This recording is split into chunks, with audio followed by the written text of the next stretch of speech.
Kuona ujumbe huu si kwa bahati. Tafadhali uamini nia njema ya Mungu. Kuna mambo manne muhimu unayopaswa kukumbuka. Moja, kile ulichopoteza hakijapuuzwa na Mungu. Maisha yako hayatakoma katika hatua yake ngumu zaidi. Mwogope yeye na umtii yeye, na neema itakaribia polepole. Tini, Mungu tayari anajua wasiwasi wako.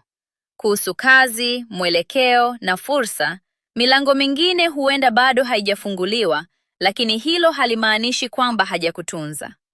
Tati, unapokuwa dhaifu, umechanganyikiwa na umechoka, Mungu anakupa nguvu, amani na ujasiri unaohitaji ili uendelee mbele.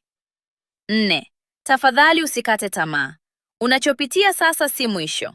Mpango wa Mungu mara nyingi ni thabiti zaidi kuliko tunavyoweza kufikiria.